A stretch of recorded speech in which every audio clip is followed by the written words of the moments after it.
Hello everyone, welcome to Project X programming today for Xplore workshop. Today we have Jeremy Arkin. We have,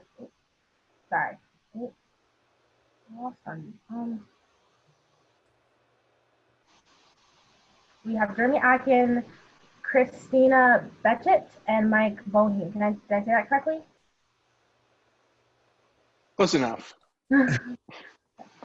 And so Jeremy is the product strategist for Skookum with a focus in customer experience, design, and corporation innovation. Jeremy discovered his love for problem solving and value creation while pursuing his master's degree in biomedical engineering at the University of Texas at Austin.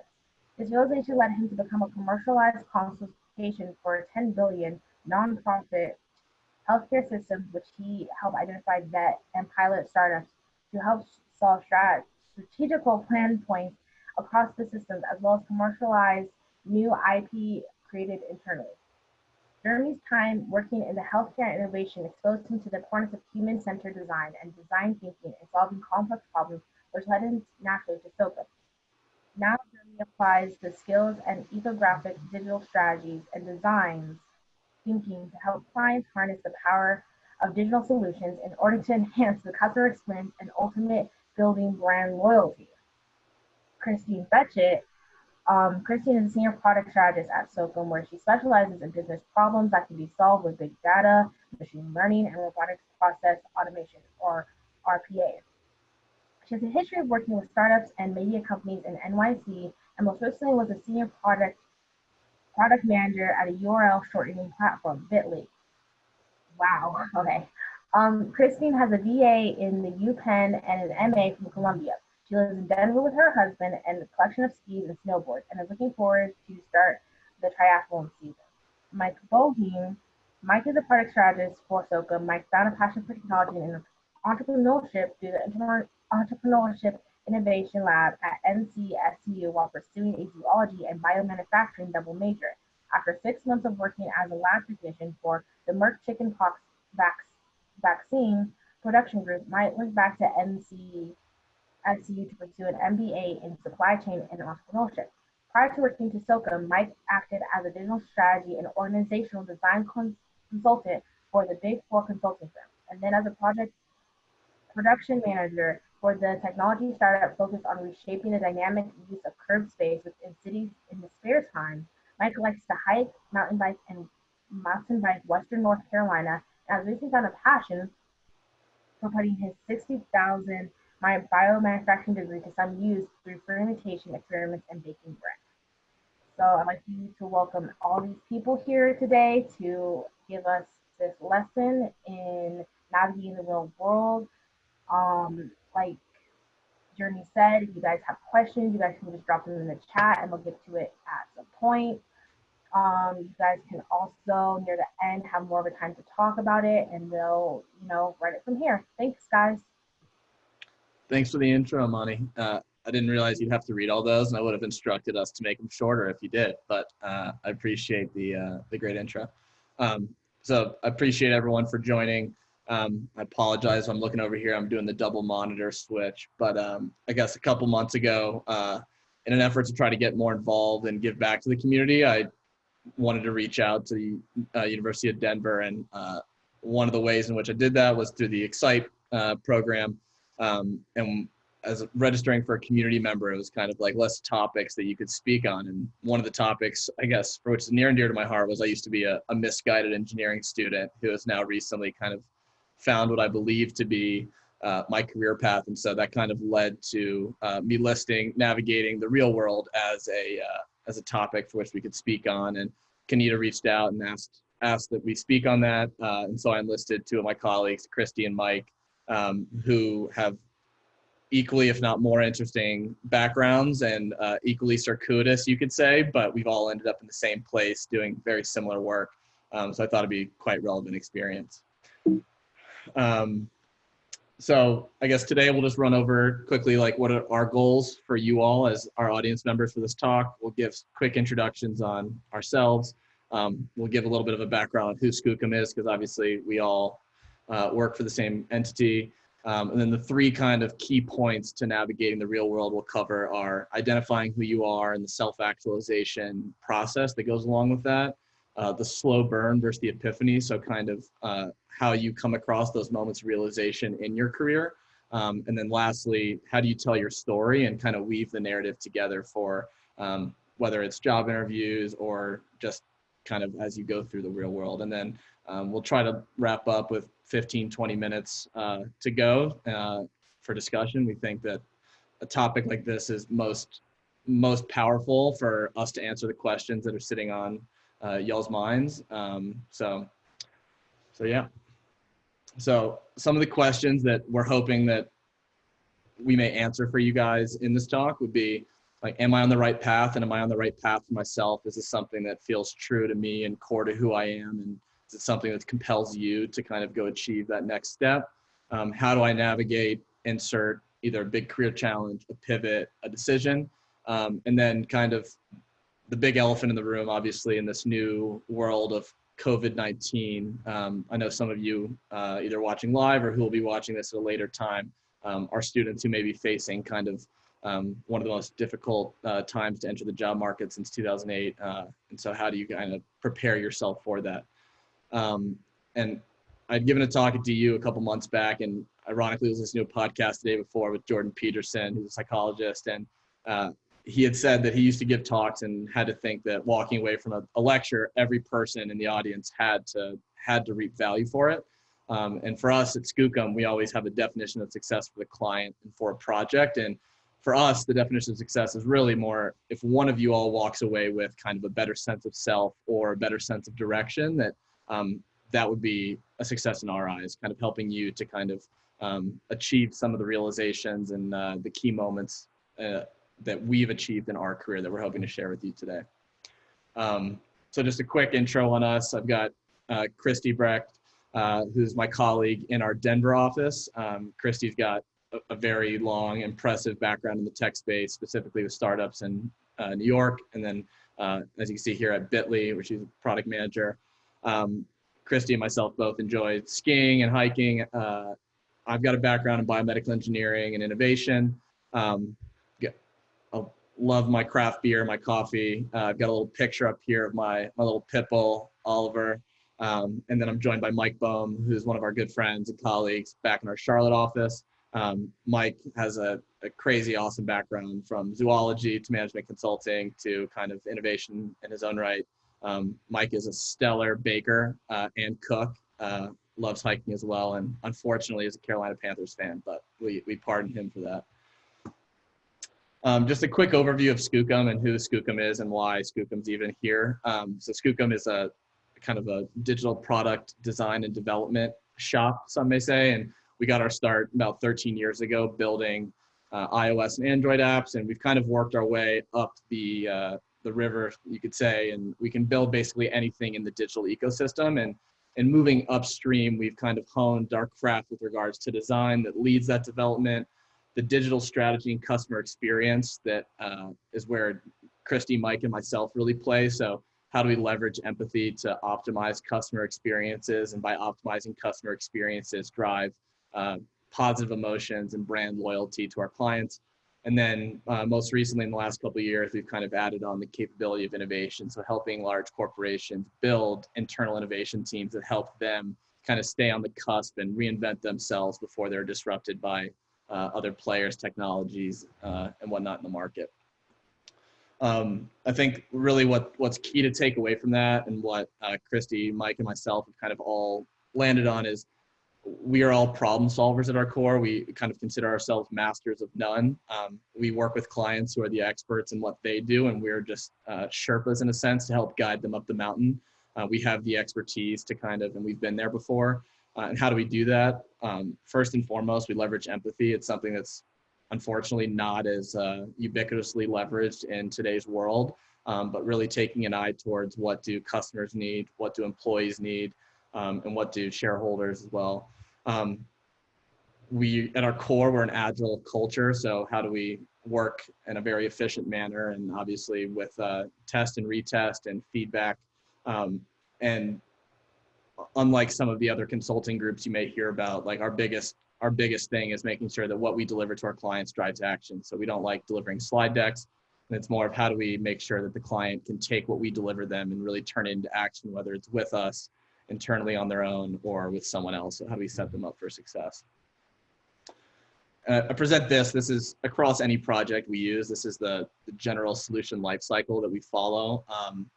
Ironically, as a scientist by background, this is essentially the scientific method to how you build products. And we start with research and user empathy, test and retest by building prototypes, design and architect those, build out those viable, feasible, and desirable solutions, and then deploy and iterate on those as they're out in the wild. So I'll leave Skookum at that. If you have any questions, feel free to ask us at the end or reach out. And then we are a legitimate company who works with legitimate brands. Here are some of the clients we've worked with, just all of which you can see kind of cover the full spectrum from retail to financial services to equipment rentals and whatnot. So the way in which we approach problems is widely applicable across the full gamut of verticals as well as projects within those. And with that, I will turn it over to Christy to speak on identifying who you are. Thanks, Jeremy. So the process to self-discovery can sometimes sound like it's easy. Like one day you are this like not very formed person, and then you have this realization, and then all of a sudden the path is clear and you're riding off into the sunset. Some of the things that may be common comments that you hear during the path to self-discovery is, you know, find your calling, or discover your passion, follow your passion, find your path, discover who you are, which is why Moana is a central figure in this story right now. But for most of us, this process is actually a lot more complicated. So I can tell the story about my ongoing process for self-discovery, and this process starts early. So like the scientific process for building and shipping and delivering software, we are talking about a continual process that identifies kind of who you are at the core, what drives you and engages you outside of really like formal labels or degrees. And that can become more important the farther away you are from your education, where if you're just graduating from college, your identity is very much tied to the school that you went to. But how does that evolve over time, and how do you understand who you are and what drives you as you become a little bit more removed from that person? So here's an example. So here's a photo of me on the left when I was 11. And here's a little snapshot of me when I was 11. I was a kid that loved books. I read a lot of books. I had really large classes. I loved learning about people and cultures, and I had a really active imagination. Let's fast forward a little bit. So the picture on the right is Christy when she was a senior in college. So she got some contacts. She was on her way to getting 2 degrees in English literature, which is kind of, let's face it, the art of reading books. She loves thinking about complex problems and communicating new ideas, and she still is really drawn to new people, languages, and cultures. So that's a really interesting insight for me at 20, how many parallels there were between 11 and then. And that's an interesting data point to reflect on. If you could do the same thing with yourself, comparing yourself at 11 to where you are now, do you find that you are similar to who you were? And if not, how have you changed over time, and are you happy with that progress? So continuing along with the idea of continual testing, here's a way that you can go about it. And I can use my own experience to help tell the story here. So with honest observation and continual testing, you might be able to understand what really drives you as it relates to your career. So the first way to go about that is to start to think about flow and strive and drive towards that. So flow state is something that maybe we're all familiar with, but just to sort of recap, this is sort of the state of being where you are fully charged, creatively, intellectually, and you lose all sorts of, you lose track of time and the world around you. And that can happen with any sort of activity. It could happen with sport, it could happen with things like books, it could happen with engaging conversations with people. Understanding when that occurs is a really interesting and key step towards just understanding that self-awareness and understanding that that is something that really drives you. So once you're able to do that, you know, say for me, I really loved solving complex problems, and I really loved understanding and talking to people and understanding other cultures.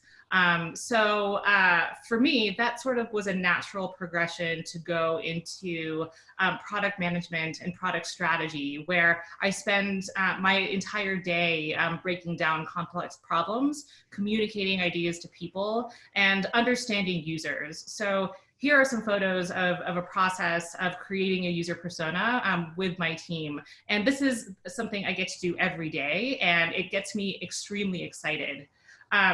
But that is to say, you know, I think I'm very lucky to come to that realization. And it's not something that occurred overnight. It really did take some time to understand what could be the right connection between my optimal flow state and a career. So one thing to keep in mind is that you may not get it right the first time, or the 5th, or the 10th. But that's okay. And embracing failure and making mistakes and learning from those mistakes and trying it again is really what's important.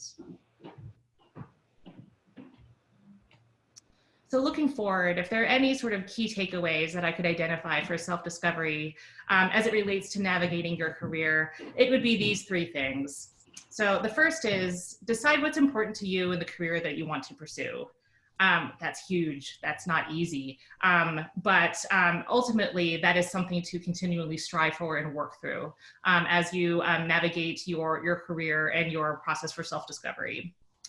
Secondly, identify what puts you in flow state and help using those moments of self-awareness to help understand and build this ongoing understanding of yourself.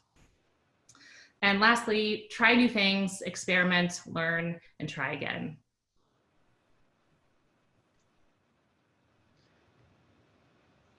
Sweet.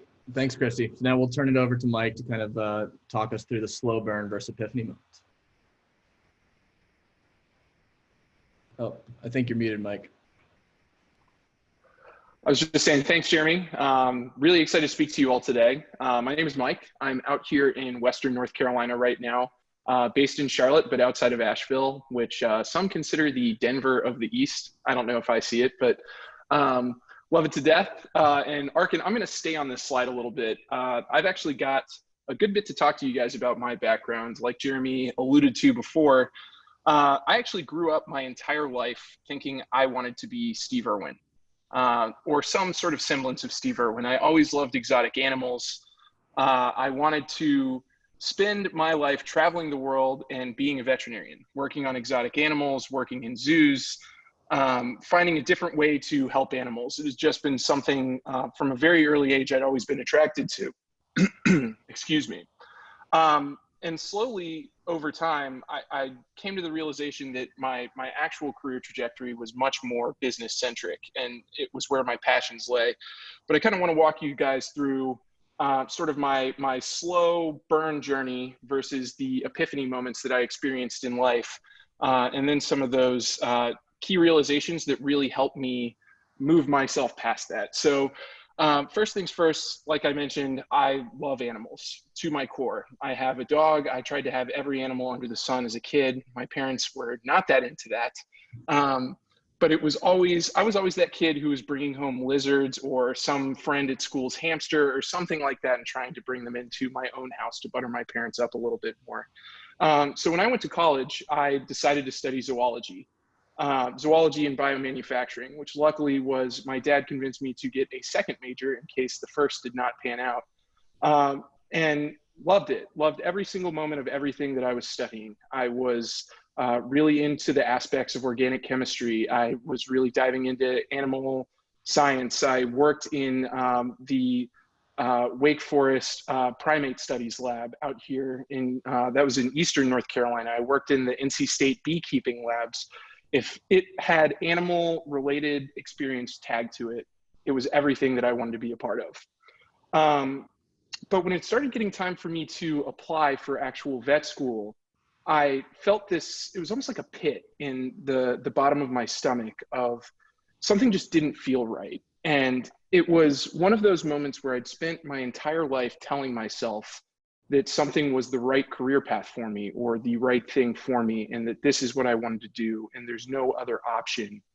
That when it was actually presented with a go or don't go situation, I couldn't make a clear decision. I had great grades. I got into the top 2 vet schools that I really wanted to go to at the time, but I just kind of lost the love for it somewhere along the way. And part of that, I think, is actually coming to grasp with the reality of what a career path might entail versus what you sort of envision it to be. But that was a really tough pill to swallow in that moment. And I remember sort of reflecting and feeling very listless and like I didn't have a whole lot of direction after I graduated. I knew I didn't want to go to vet school at that point, so I accepted a low-level position working second shift, which is from noon until 10:30 at night at the Merck chickenpox vaccine labs in Durham.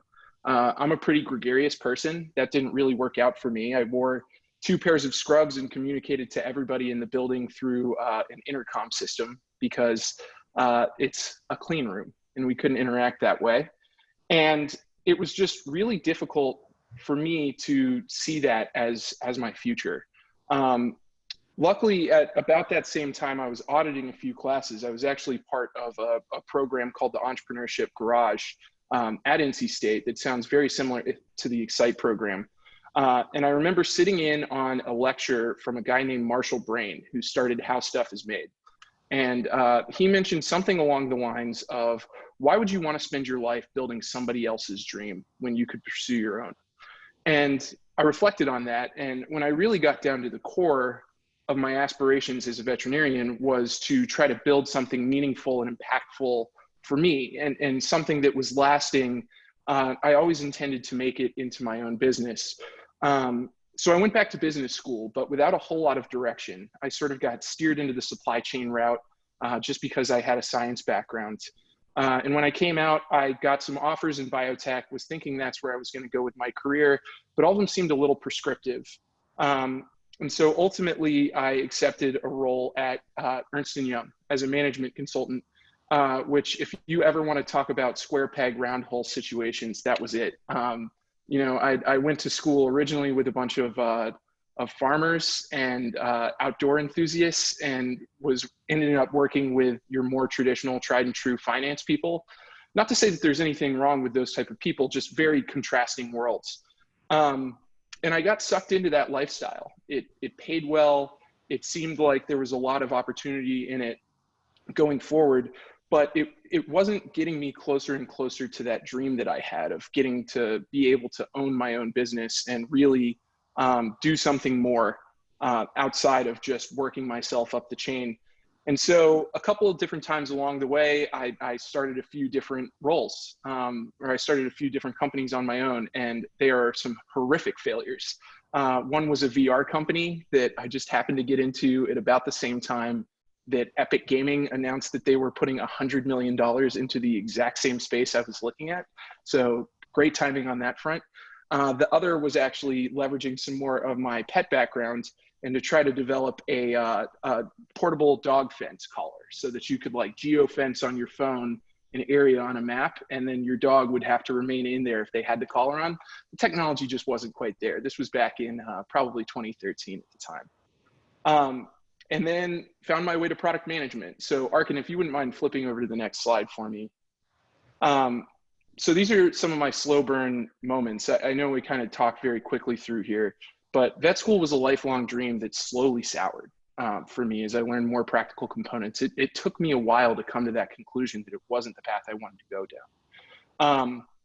Realizing that a lifestyle you want to lead and marrying that with passions you want to have can sometimes lead to a massive disconnect. So one of the things that I thought about was just taking a job as a zoologist. I have a close friend who studies, she's one of the world experts now in tree frogs living down in the Amazon, which sounds great on paper, but I grew up in Charlotte, North Carolina. That's not really, you know, I'm a city guy. That's not my life. And then last but not least, it's okay to change your plans and your career trajectory, but you have to give yourself permission to do it and really believe yourself. And these were all sort of 3 things that took me a very slow amount of time to get to. And then flip over once again, Jeremy. So these epiphany moments for me were, I wanted to build my own dream and make a lasting impact while simultaneously building my own business. And I figured that building my own business would be the thing that did that for me. There was that discussion Marshall Brain had that really kind of gave that to me. 2 failed startups were just a huge slap in the face and taught me that I was terribly unprepared to actually execute on a product dream or building my own company.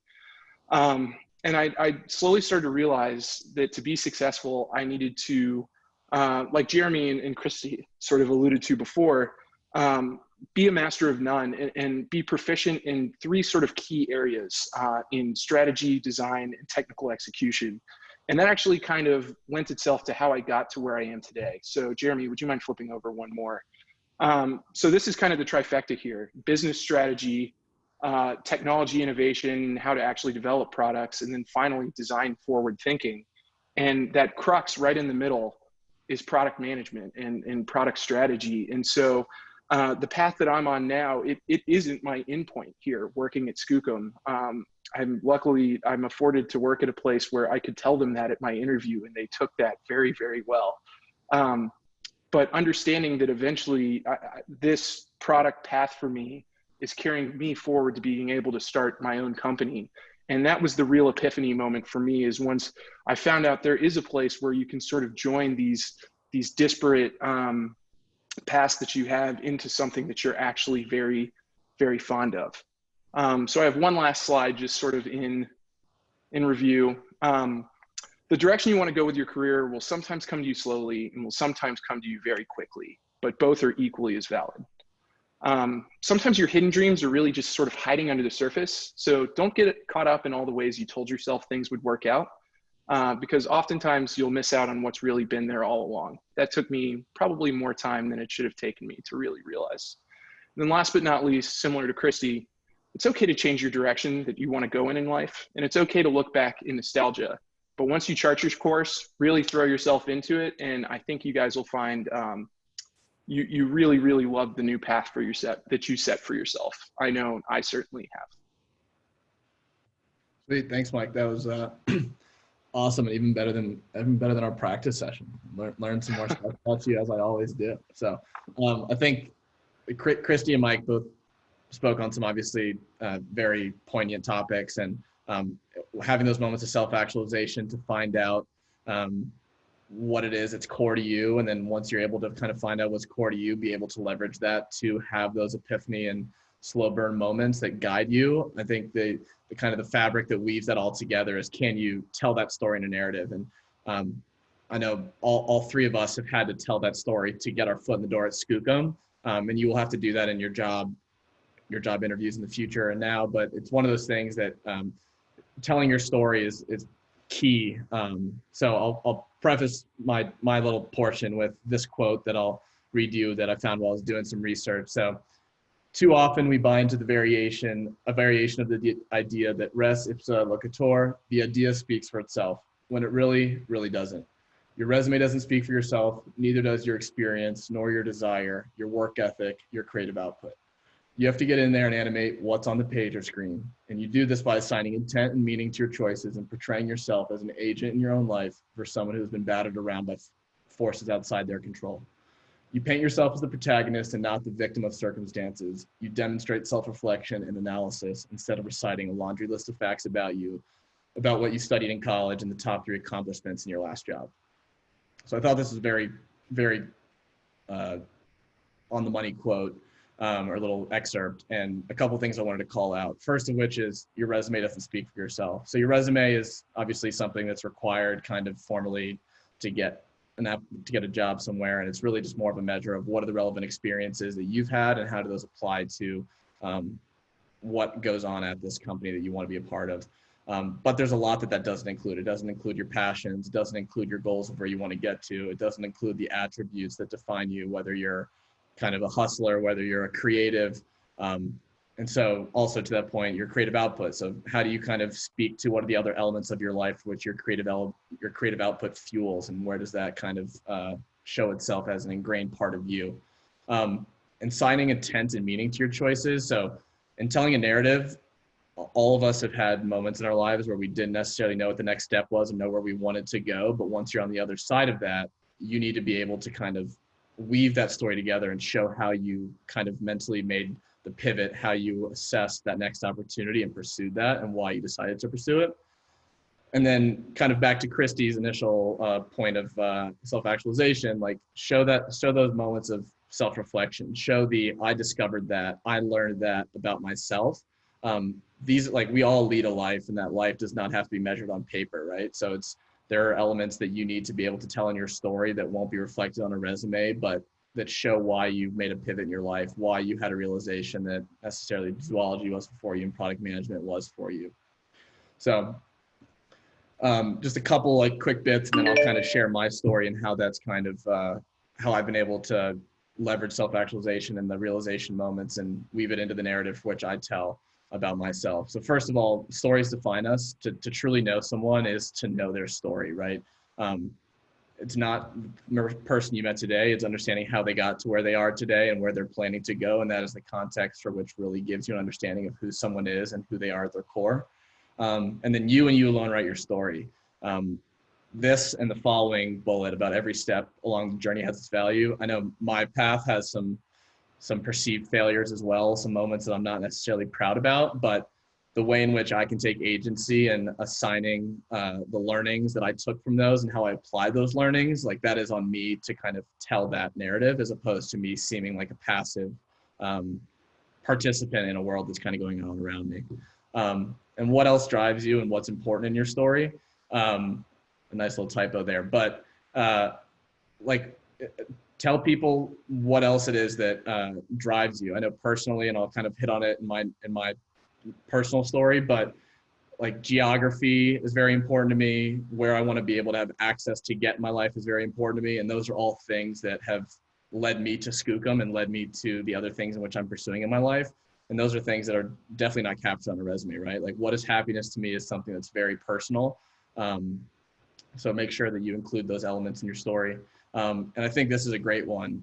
A narrative really helps you believe in yourself. If you can say it in a way in which makes sense to you, it's something that helps to kind of reinforce that I am on the right path and that these steps were right in helping me get to where I want to go or set me up for future success.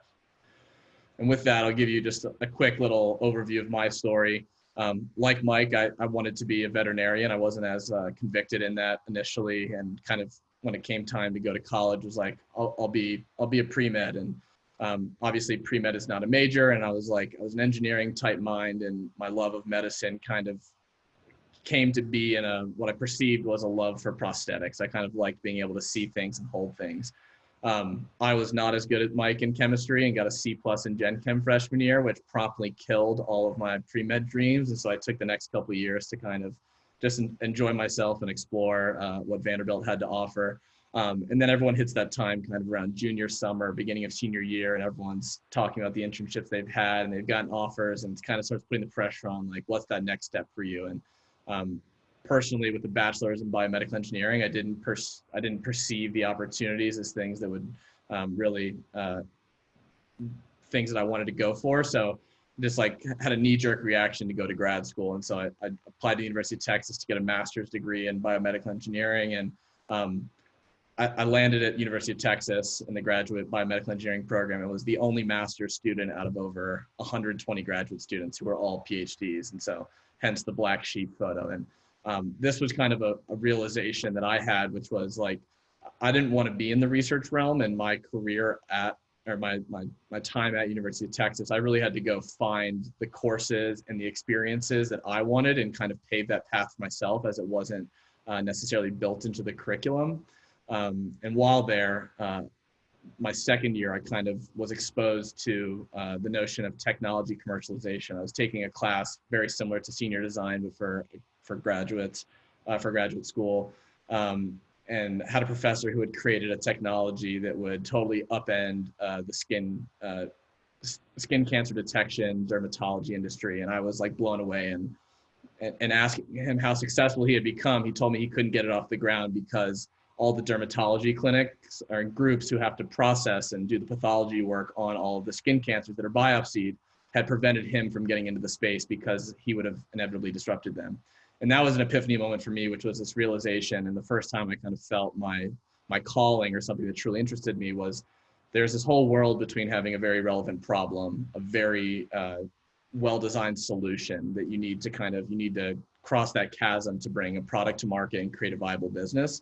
And I always kind of was like fueled by startups, and never thought though I was the guy to have the idea. I had buddies in college who started companies, and those companies have led them to other startups. And I was just like, that's not for me.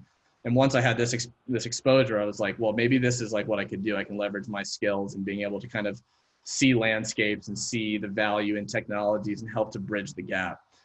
That realization led me to an internship at the University of Texas Medical School, where I spent a better part of a year going through the entire hospital and medical school and finding clinically relevant pain points across 3 disciplines, and then sourcing ideas from the researchers in the University of Texas network to help solve those.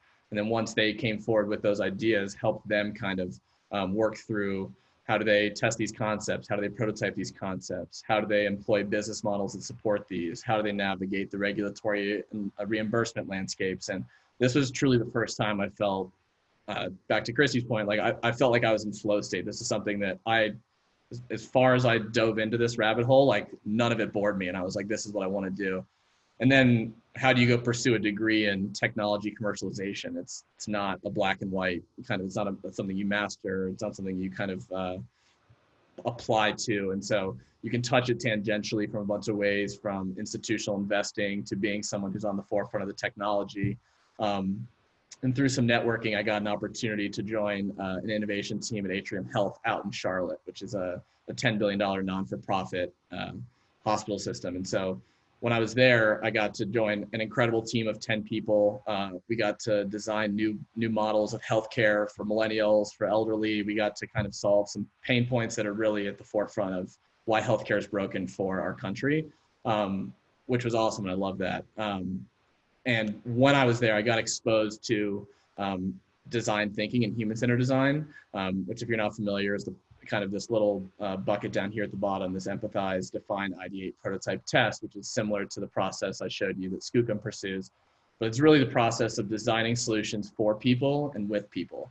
So as opposed to kind of saying, you have this idea, let me prove to the world why this idea should be received and should be kind of taken as the next greatest thing since sliced bread. It's really kind of understanding what are the problems at the core, having a very iterative process for testing solutions against that problem with customers who actually have that problem, and then designing those solutions out and fully building those. And once I really got exposure to this, like, I mean, I truly drank the Kool-Aid and was like, every problem needs to be solved this way. This is the solution to everything. And unfortunately, my time at Atrium Health was either cut short or ended slightly sourly, as I had, it took me a long time to realize I had a boss who was not supportive of me, someone who ultimately was psychologically abusive at work. And it was something that really ate at me. And it took me a long time to kind of put my thumb on that and say, like, oh, wow, this is something that is going on, something I'm facing. And it was my first job out of college. There were some things I was naive about and didn't know to ask for. But I knew I had to make a big change. At the same time, I had a woman in my professional network who's been a huge, huge mentor to me. And she really helped me realize that I'm very lucky to have lived in Nashville, to have lived in Austin, and then to get to live in Charlotte, which is another great young city. But I wasn't happy in Charlotte. And she helped me realize that geography for me personally is over half the battle. It's over 50% of my happiness. And so I knew I needed to make a switch. And one place I knew I wanted to go was Denver. And so kind of being able to assess Denver somewhere I wanted to go, I knew I wanted to keep playing in the space of innovation and human-centered design. We were fortunate to be professional friends of Skookum at the time. And in the innovation world, typically we're all working in our own verticals, so competition is not as directly perceived. So it's a lot more collaborative, and you share best practices and whatnot. And so kind of in November of 2019, we were doing like a field trip over to Skookum, and it was the first time I got to see how happy and how excited everyone was, how engaged in their work they were. I knew it was an opportunity to get to Denver, and I knew at the core that they embodied the frameworks and principles that I thought were core to problem solving. And so as a biomedical engineer with a master's degree who had absolutely no experience in tech, I can barely get my iPhone to talk to my computer, I approached Skookum and asked them to kind of take a chance on me. With that being said, they let me, they gave me a chance. They let me come in the door, and similar to Mike, I told them that this is a stop along my journey. I don't expect to be here forever, but I see value in you guys, and I see you're able to provide me experiences that better me as a designer and a strategist, and enable me to kind of achieve that next step. And the fact that I was able to articulate a lot of the elements of my narrative, positive and negative, slow burn versus epiphany moments, as well as those moments of self-actualization of what I need and what I want and how this is going to enable me to achieve that. They took a chance on me, which I'm extremely fortunate for. So that's a long word vomit explanation of my narrative, but hopefully gives you kind of a lens into how you can kind of weave everything together from the moments that really you identified as, oh, this is something that I didn't know I liked, but now I love, or you have those negative moments and how you can kind of pitch them as something that you grew from and were the better for on the other side. So putting this into action for how to tell your story, like make it personal. Don't shy away from the personal experiences you experience. Emotion is something we all experience and something that's actually very relatable. So sometimes you think that you can't show that emotion in a job interview or to certain people, and in reality, that could be one of your biggest assets. Coherence is key though. So looking back, not everything may make sense and may not look like it makes logical progression on paper, but it's up to you to kind of tell that story and show how one step led you to the next. And obviously there's elements of time and place of where you were when you're making that decision that may not be relevant today, but weave that into the story and kind of tell how that got you to that next step. And then talk about those moments of self-actualization. I had a moment where I realized value creation was something that was core to me when I was at the University of Texas. I had another realization that I love design. And to Christy's point, like I used to think that design was something I couldn't touch because I was labeled as a biomedical engineer, even though I never truly felt passionate about what I was doing within biomedical engineering. And what is a designer? A designer is someone who creates solutions for problems, and that's it, right? And so it's how in which you do that and what medium you do that is something that can vary.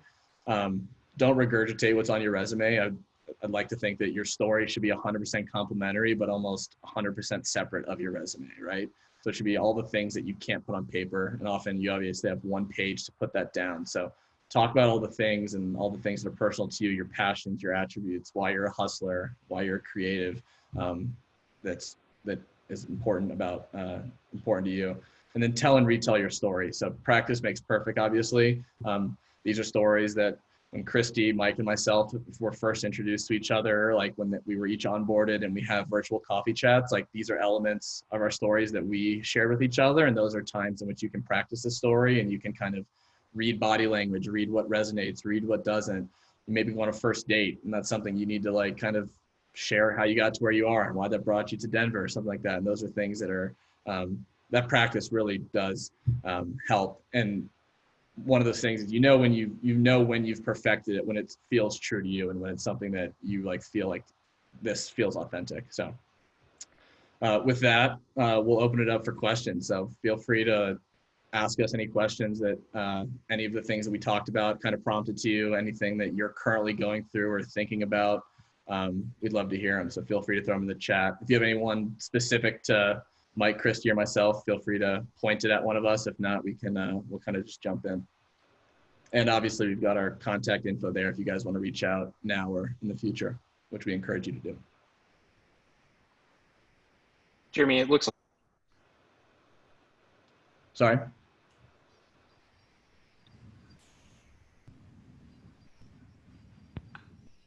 Can't hear you, Mike. Oh, I'm sorry. I was saying it looks like there are a couple of questions already in the chat. I think my headphones just signed out. Oh, no worries. All right, let me see if I can pull up the chat. Here, I can. Oh, here we go. So I guess first one, the students who are graduating this precarious job market right now, do you have advice in how to navigate this challenging time, how to effectively tell their story and differentiate themselves from others? I can give a quick response, as we were hoping someone would ask that, I guess. But I think there's a couple things, one of which, like, you may not be able to pursue the opportunity you want because that company may not be hiring, they may be dealing with internal pressures. But if you have these moments where you've realized this is something I want to do, like, we all have this incredible amount of time on our hands now. Like, go learn something, go take a virtual course, show that you are that hustler that's going to go out there and, like, not waste time. If you're learning a new skill, like, apply that skill to a project, something that's real. I think those are some things that really, like, at the end of the day, one thing that it's interesting about COVID is it's affected everyone, right? So it's not something that only certain people have gone through. So whenever we're on the other side and the job market is somewhat rebounded, like, everyone's going to be saying, what did you do during COVID? Like, what were you doing? And it's not, there's no shame to say, hey, I needed to go make money, so I took a lower level job, or I took a job in something I didn't want to do because I needed to kind of pay the bills. But while I was doing that, these were the other ways in which I was going about bettering myself. These were the books I read to brush up and become from someone who knows nothing to someone who knows a little bit or a lot of bit about X, Y, or Z. So those would be some of the things I would add. I don't know, Christy or Mike, do you have anything else you want to add to that? Yeah, I can build on that. So this is something that is actually very near and dear to my story as well. Not necessarily the specific about, like, what to do in this challenging time, but let's say if you look at it, like, you're entering the market and it's incredibly competitive, and you're starting with basically no experience, and everybody is looking for people with 5 years at least experience. How do you get from 0 to 5? And I can relate to this from a product management perspective. So the best product managers you'll see out in the tech world have a combination, I think, of a few things. They have exceptional business acumen. So they know what is going on in markets. They know what's going on in industries and sectors. They're very well versed in terms of companies and what is happening there. They're also very good at design and user experience. So how do you craft good customer experiences for users of products that are largely technical in nature? They're also extremely analytical. They can do data well, they can crunch numbers, they can, like, synthesize stories extremely well. And they're also exceptional and very well versed in technology. And it's very rare that you get people that can really navigate very fluidly among all of those areas. And at least for product management, there comes a certain point where you must decide sort of what is your specialty. So what do you lean in? And that's really where I think this really applies to this question about what to do now. So, like, if you're thinking of really what is my path and maybe what is my brand, think of it in terms of, like, what am I exceptionally strong in? So take the product management example. Like, if I am just a really awesome number cruncher person, that probably will pave the way to certain companies or certain types of roles or certain flavors of product management that would really speak to me, and that can differentiate me from other people in a really competitive job market like right now. I want to add one last thing on here, which is basically, think of any business interaction or really any interaction in life as a moment between two people at any given moment. It is a human to human thing.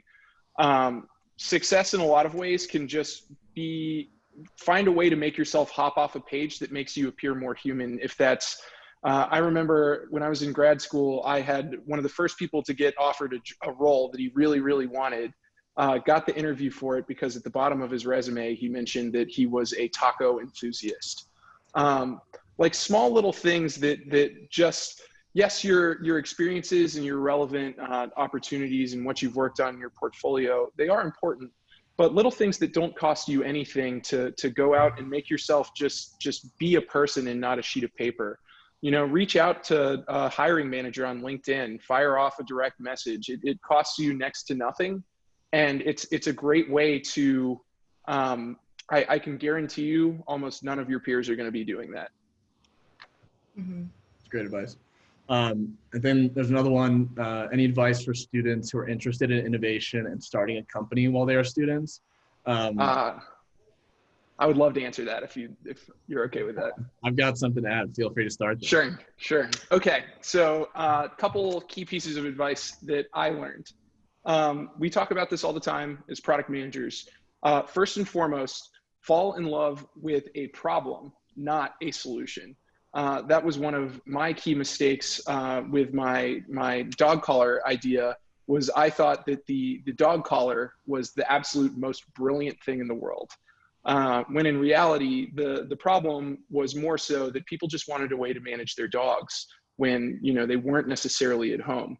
A leash tied to a tree can do that, but different ways, understanding really at the core of what your customer's problem is, balancing that with safety, balancing that with cost.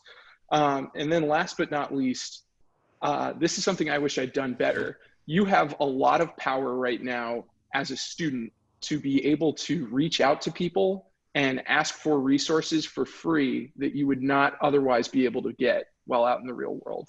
A lot of development companies, a lot of web forums, a lot of different services have opportunities for you to use either their research, their services, their tools for free because you are in a learning environment. And similar to my point before, it never hurts to just email somebody and talk about the fact that you are a student and this is something you want to learn more about. It could even be a competitor company in the space you're trying to get into. That carries a lot of weight. 100%. Yeah. You stole my point, which is going to be, if I was to ever get a tattoo, it would be fall in love with the problem, not the solution. That was an epiphany moment for me and something I will never forget. And when we worked in the innovation team for Atrium, we were responsible for bringing in startups to solve problems with the system that we identified. And anyone who's created a company has had a moment where they've seen a problem and they saw an opportunity to create a solution. There's often this notion though of this ugly baby syndrome of you don't want to release what you have to the world until you think it's perfect. And that is ultimately what will kill your idea and kill your business. At some point, you may be able to achieve seed funding, you may be able to achieve Series A funding, but at some point, someone's going to pose a question to you, and you won't know the answer, and it's because you don't know enough about the problem. And if you know the problem intimately, the solution will kind of will illustrate itself based on customer research, which leads to my second point, which is if you have an idea for something, this is a notion that it sounds like common sense, not common practice. Get out of the building today and talk to customers. Ask customers what their problems are. And when you're doing that, you need to be able to remove personal bias. You don't want to ask someone, hey, do you think that this idea would solve your problem? Because folks often have this bias that, oh, that sounds great. You want to really scratch and ask kind of questions and say, what is the biggest problem you have in managing your dog? What is the biggest problem you have in managing your dog in your yard? And then you slowly start teasing out those questions and you have them tell you the answer. And sometimes folks will kind of respond to that with, how many interviews do I need to do? You've done enough interviews when you've stopped hearing anything new. And if you pick that apart, it's profound, and it's something that's it's incredible. And we try to leverage that. And obviously in some of our projects, we're limited by time and budget. We can't do that, but you should be the person who knows everything there is to know about a problem, and you don't need to know everything there is to know about your solution, because inevitably you will have taken some wrong steps in building your solution, which is totally okay. And how do you mitigate that? You mitigate it by prototyping, testing, and collecting user feedback against that. So I can also, sorry. No, go for it. Oh, I can also add some perspective from the investor side of this relationship. So I spent a few years building a funding platform for early stage startups to get funding online from investors of all different types, largely angel groups, but also VCs and incubators, accelerators, and such. And in order to understand how to build this product, there's a lot of time I spent in understanding just startup ecosystems around the world. And I would say from an investor standpoint, Number one is absolutely what Mike and Jeremy have been talking about. So understand your problem end to end and who else is in your space trying to also solve this problem. That'll get you in the door with investors. But the second thing that'll keep them engaged is who else is on your team solving this problem with you. So startups are not built alone. There's often a team associated with CEOs. Who else is on your team and what expertise do they bring to the table? Awesome. And then Mike, I think Imani threw a question back to you about the free tools and resources. Yeah, Yeah, that's from another anonymous person, but I just wanted to put it in the chat so you guys saw it. Oh, awesome. Definitely, yeah, and I'm typing out a longer form answer to that. So rather than just rattle it off, well, I'll go ahead and read it. So tools like, to the three components we talked about before, design, engineering, and strategy, particularly in the digital technology space, those are the kind of three key areas you want to focus in on. You want to be able to really show off what your dream looks like. Tools like Whimsical, InVision, and Sketch allow you to build super simple wireframes that could just be like, hey, this is a general idea of what I'm looking to build. As someone looking to either find an engineering talent or look into engineering solutions, how other people have solved things, Stack Overflow is an amazing community that responds really well to students coming out there and putting out problems that they'd like to have answered. And last but not least, some of your more strategic research companies like Gartner, Navarca, excuse me, which is like where you would learn things about different market spaces or different competition, or this sort of work is growing 20% year over year. They offer free student opportunities as well. Last but not least, it never really hurts to just email somebody out of the blue and say, hey, I'm a student, I want to learn about what you guys do. And that that worked really well for me when I was in grad school. Awesome.